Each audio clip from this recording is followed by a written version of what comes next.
17वीं शताब्दी का भारत, भारत के दक्कन के हिस्से में स्थित एक छोटा सा गांव, जहां लोग शांति से अपना काम कर रहे हैं और अचानक वहां पर कुछ लोग आते हैं।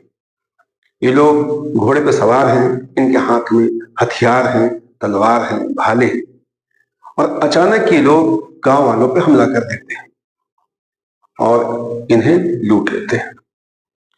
या फिर उस समय एक व्यापारिक मार्ग पर, एक रास्ते पर कुछ व्यापारी जा रहे हैं अपना सामान ले जा एक स्थान से दूसरे स्थान पहुंचाने के लिए, और रास्ते में उन पर हमला होता है। कुछ लोग आकर के उन पर हमला करते हैं और उनका सामान लूट लेते हैं। ये हैं पिंडारी। नमस्कार, सोशल आईसीएस के इस प्लेटफॉर्म पर आप सभी का स्वागत है और आज हम बात करेंगे पिंडारी कौन थे। पिंडारी वास्तव में मराठी भाषा का शब्द है जिसका उद्भव हुआ है पिंड शब्द से। पिंड का मतलब एक विशेष प्रकार की शराब, और यूं कह सकते हैं कि एक विशेष प्रकार की शराब पीने वाले कहलाए पिंडारी। मराठी भाषा में पिंडारी के लिए पेंढारी शब्द कहा गया है। तो पिंडारी कौन थे? दक्षिण भारत में या दक्कन के इलाके में एक विशेष समुदाय, जिसमें कोई धर्म विशेष नहीं था कि हिंदू भी थे, मुस्लिम भी थे, अधिकतर पठान थे। ये एक साहसी समुदाय था और शांति काल में इनका काम था खेतीबाड़ी करना, मगर इनकी जीविका का साधन था लूटपाट करना। तो पिंडारी लूटपाट करते थे और इनकी तीन विशेषताएं थी। पहला कि ये अपने लक्ष्य को जब निश्चित कर लेते थे कि आज इनको लूटना है, पूरी तरह से अच्छी तरह से अपना ऑपरेशन पूरा करते थे और जम करके लूटते थे। दूसरा, ये अपने शिकार को, यानी जहां लूटते थे, अपने शिकार को जिंदा नहीं छोड़ते थे। और तीसरा, इनके जितने भी अभियान होते थे वो पूरी तरह से गुप्त होते थे। अंग्रेज साहित्यकारों में, इतिहासकारों में इनको लेकर के विशेष भावना देखी जा सकती है कि वो कहते हैं कि ये डकैत थे, लुटेरे थे, निर्दयी थे। लेकिन मूलतः इनकी भूमिका दोहरी है, मतलब लूटपाट की भी है और एक इनकी सैन्य भूमिका भी।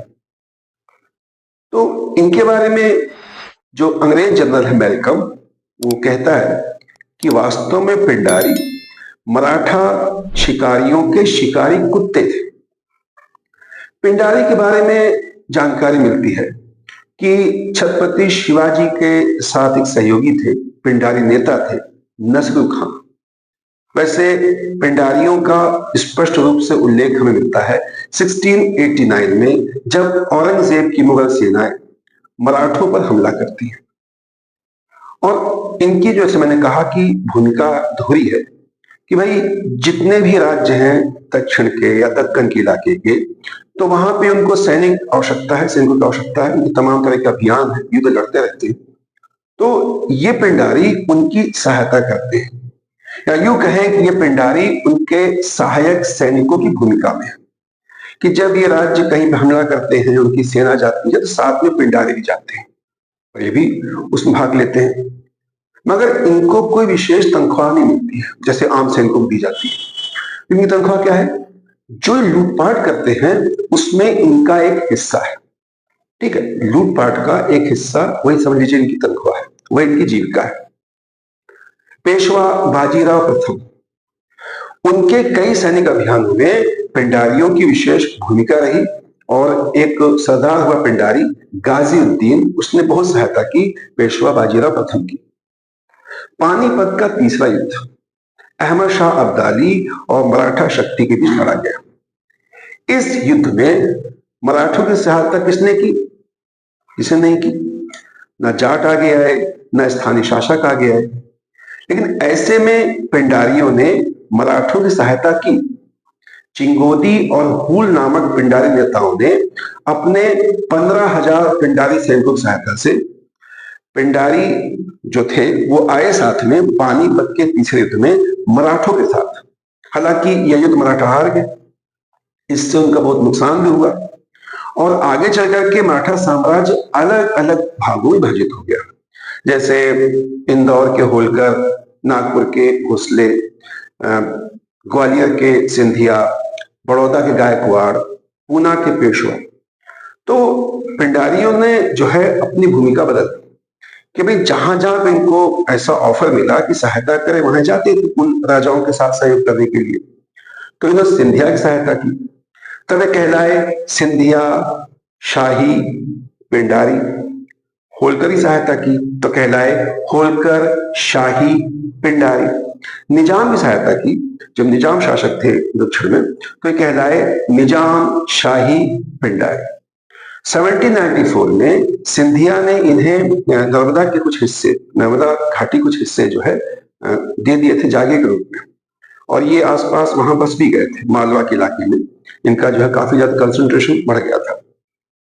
तो एक नेता हुए, मराठा नेता हुए मल्हार राव होलकर, उन्होंने पिंडारियों को सुनहरा झंडा दिया था। इससे पता चलता है कि उस समय पिंडारी उस समय के जो शासक थे उनके सहयोगी भूमिका में थे, उनके लिए उपयोगी थे। लेकिन मुख्य बात वही थी ना कि लूटपाट करना इनका मुख्य जो है व्यवसाय था, मुख्य उनकी जीविका का साधन था। स्थिति में बदलाव तब आया जब भारत का गवर्नर जनरल बन के आया लॉर्ड वेलचली। अच्छा, हर गवर्नर जनरल की अपनी नीति होती है। हम देखते हैं ना कि हर गवर्नर जनरल कोशिश करता है कि भाई हम कैसे भारत के तमाम हिस्सों पर अपना कब्जा करें, कैसे हम कौन कौन सी नीतियां अपनाएं जो हमें यहाँ फायदा हो। वेलचली भी कुछ ऐसा ही था। तो उसने यहाँ पे जो कॉन्सेप्ट दिया सहायक संधि का, हालांकि ये कहना सही नहीं होगा कि सहायक संधि का कॉन्सेप्ट ओरिजिनली वेलचली का ही है, लेकिन हाँ, उसने यहाँ पे अपने हिसाब से सहायक संधि कुछ कंडीशंस बनाई। अभी क्या थी सहायक संधि कि ईस्ट इंडिया कंपनी कहती थी भारत के तमाम राज्यों से कि आप हमसे संधि कर लीजिए, सहायक संधि कर लीजिए। इससे आपको फायदा होगा। क्या फायदा होगा कि ईस्ट इंडिया कंपनी की सेना उस राज्य की राजधानी में रखी जाएगी, और यदि उस राज्य के ऊपर कोई पड़ोसी राज्य अपनी आंखें दिखाएगा तो ईस्ट इंडिया कंपनी की सेना जो मौजूद है उसका जवाब देगी, यानी कि प्रोटेक्शन करेगी पूरा जिसके साथ संधि की जाएगी। मगर वो जो सेना रखी जाएगी उसके तमाम जो खर्चे होंगे, पैसा कहां से आएगा, वो राज्य देगा। वहां पे एक अंग्रेज रेजिडेंट भी रखा जाएगा। हालांकि इस संधि में यह भी था कि जो राज्य की अपनी इंटरनल प्रॉब्लम्स हैं, जो उसकी आंतरिक नीतियां हैं, जो उसके आंतरिक मामले हैं, उसमें कोई जो है भूमिका कंपनी नहीं निभाएगी। मगर उस राज्य का जो वैदेशिक संबंध होगा, मतलब उस राज्य का संबंध बाकी राज्यों से कैसा होगा, इसमें तो भूमिका ईस्ट इंडिया कंपनी की रहेगी। अच्छा, इस संधि कुछ परिणाम ऐसा भी हुआ कि बाद में राज्य काफी कमजोर भी हो गए, लेकिन एक चीज अवश्य हुई, वो ये कि इन राज्यों में अब शांति हो गई। मतलब कि एक भारतीय राज्य बगल वाले राज्य से लड़ने से फिर पीछे हटने लग गया, क्योंकि भाई जब संधि हो गई तो उनके पास सेना हो गई, और सेना आ गई, शक्ति आ गई, तो शक्ति जब आती है संघर्ष नहीं होता है। यहां पे एक प्रकार की शांति स्थापित हो गई। अब इन राज्यों को सैनिक अभियानों की उतनी आवश्यकता नहीं थी, और अगर थी तो उतने सैनिकों की आवश्यकता नहीं थी, और अगर थी भी सैनिकों की आवश्यकता तो पिंडारियों की आवश्यकता नहीं थी। और पिंडारियों का काम क्या था, उनकी जीविका क्या थी, लूटपाट करना। तो इस बदलते हालात में पिंडारियों ने क्या किया, उन्होंने उन तमाम हिस्सों पे अटैक करना शुरू कर दिया जहां पे वो अपनी सैनिक भूमिका निभा चुके थे। 1812 ईस्वी में उन्होंने अंग्रेजों के कुछ इलाकों पर हमला किया। 1815 ईस्वी में उन्होंने निजाम के इलाके पर हमला किया। 1816 ईस्वी में उन्होंने आंध्र प्रदेश और उड़ीसा का जो कोस्टल बेल्ट थी, जिसे उत्तरी सरकार कहते हैं, वहां पे हमला किया, और धीरे धीरे हमले बढ़ते गए। उस समय पिंडारियों के 3 नेता सामने आए, चीतू, वासिल मोहम्मद और करीम खान। और धीरे धीरे स्थितियां इस क्षेत्र में ऐसी हो गई कि पिंडारियों के प्रकार से आतंक बढ़ता गया, एक समस्या बनते गए। अब यहां पे बदलाव तब आया जब अगला गवर्नर जनरल आया, लॉर्ड हेस्टिंग्स। इसके पास अच्छा खासा युद्ध का भी अनुभव था, प्रशासन का भी अनुभव था, और उसी समय एक स्थिति बनी कि जो मराठों के संबंध अंग्रेजों से थे वो खराब हो गए। मराठों का अंग्रेजों के साथ पहला युद्ध हुआ, फर्स्ट एंग्लो मराठा बैटल, फिर सेकंड एंग्लो मराठा बैटल, फिर हुआ थर्ड एंग्लो मराठा बैटल। तो जो तीसरा युद्ध हुआ, थर्ड एंग्लो मराठा बैटल, इसमें एक स्थिति ऐसी बनी कि जो है निश्चित था कि अब एक ही शक्ति जीतेगी। ईस्ट इंडिया कंपनी को था कि हमें जीतना ही जीतना है, और जीते भी। इसके पहले क्या हुआ कि जो सिंधिया थे उन पर यह आरोप लगाया गया कि उनके जो नेता हैं दौलत राव सिंधिया, वे पिंडारियों के नेता हैं। और अंग्रेज साहित्यकारों ने, इतिहासकारों ने पिंडारियों कहा कि ये वास्तव में अफगान लुटेरे हैं। हालांकि सिंधिया खुद परेशान थे। उन्होंने तो एक समझौता भी किया था 1815 में इन पिंडारियों के साथ कि भाई तमाम हिस्सों में शांति स्थापित की जाएगी।